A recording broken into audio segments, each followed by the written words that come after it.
Hello all, welcome to this video. दोस्तों, इस video में हम बात करने वाले हैं the preparation strategy for the working aspirant for the UPSC EPFO 2023 examination. आप लोग जानते हैं कि एपीएफसी एंड ईयू एग्जामिनेशन की 577 वैकेंसीज की बम्पर नोटिफिकेशन आई है और आप में से बहुत सारे बच्चे ऐसे हैं जो कि वर्किंग प्रोफेशनल हैं और वो इस एग्जाम के लिए compete करना चाहते हैं।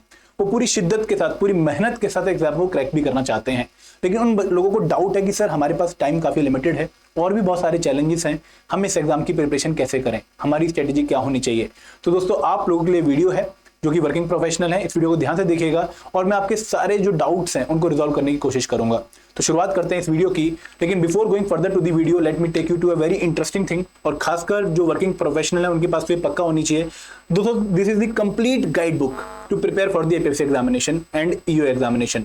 आप लोग बहुत धक्के खाते हैं नेट पे बहुत सारी इंफॉर्मेशन सर्च करने के लिए, आपके पास उतना टाइम नहीं है कि आप इन चीजों के लिए सर्च करें। तो आपके पास अगर एक गाइड बुक है तो आपके जितने भी सवाल हैं कि सर स्ट्रेटजी क्या होनी चाहिए, सोर्सेज क्या होनी चाहिए, बुक लिस्ट क्या होनी चाहिए, डूज एंड डोंट्स क्या हैं, कौन से माइक्रो टॉपिक्स हमें पर्टिकुलर सब्जेक्ट में प्रिपेयर करने हैं, वो सारी इंफॉर्मेशन आपको इस गाइड बुक में मिलेगी। हर एक सब्जेक्ट में कौन से टॉपिक आपको प्रिपेयर करने हैं वो भी यहाँ पर दिया गया है और इसके साथ साथ आप लोगों को सॉल्व पीवाईक्यूज भी मिलेंगे।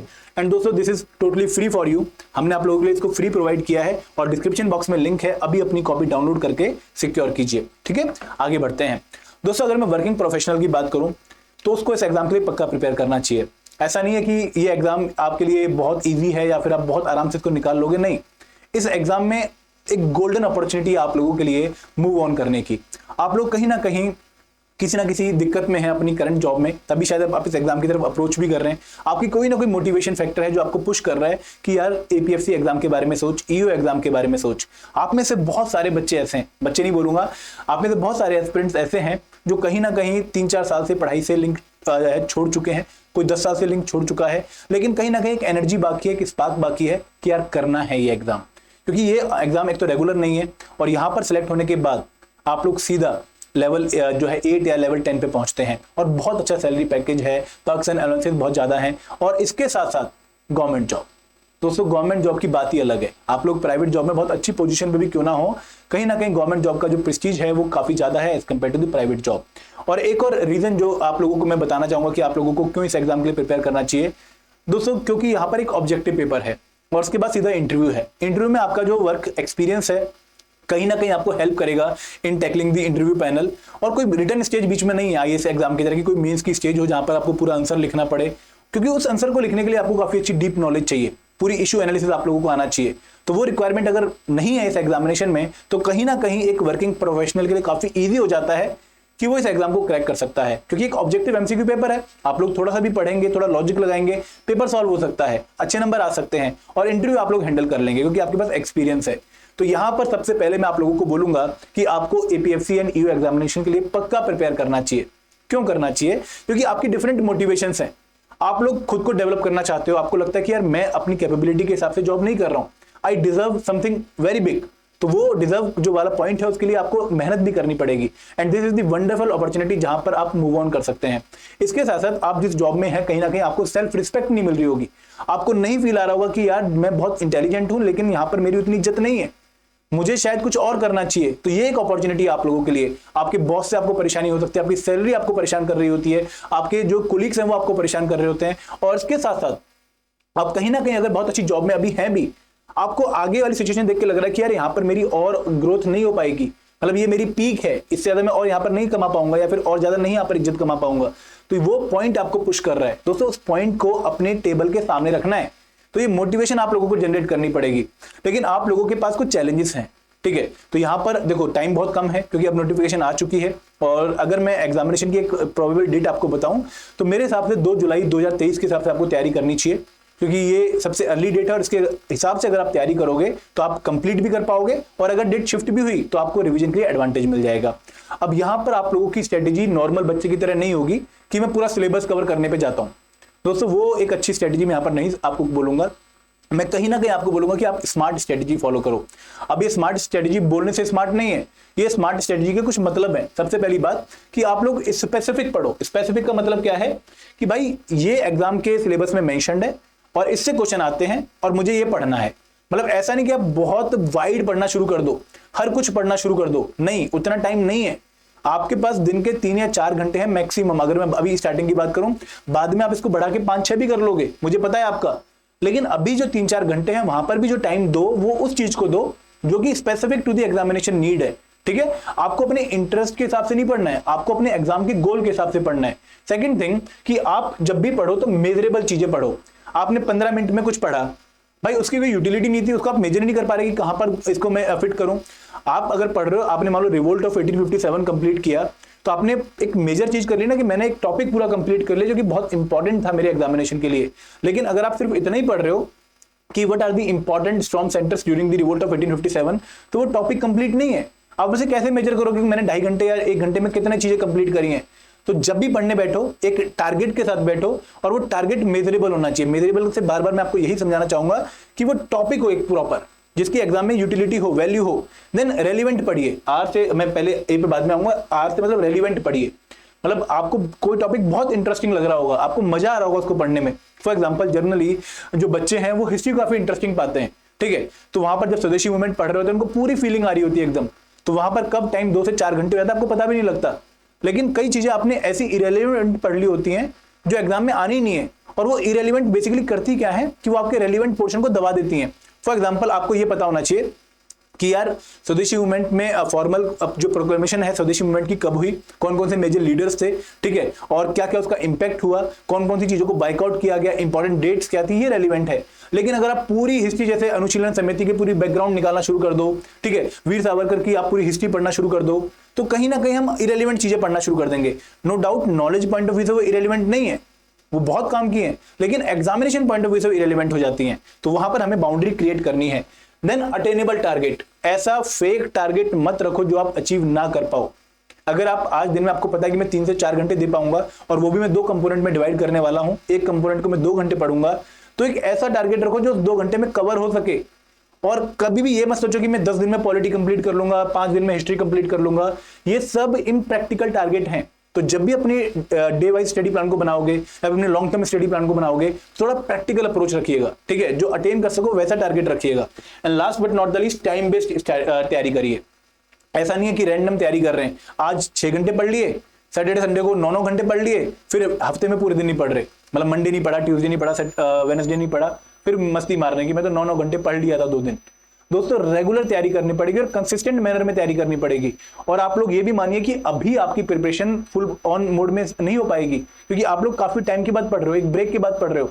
अभी आपको तो पढ़ना शुरू करना है, अभी आपको अपनी जो इंटेंसिटी है वो बनानी है एक मिनिमम लेवल पर। तो अभी आप 3-4 घंटे से शुरुआत करिए, और फिर धीरे धीरे आधा घंटा बढ़ाइए, 1 घंटा बढ़ाइए, और एग्जामिनेशन आते आते आप लोगों को अपना फुल स्विंग में आना है, ठीक है। और दोस्तों अगेन मैं बार बार बोलूंगा कि धीरे धीरे डेवलप करिए। एक दिन में हम कभी भी एवरेस्ट नहीं चढ़ पाते, हमें बहुत पूरा प्रोसेस लगता है, तो उस प्रोसेस को फॉलो करिए।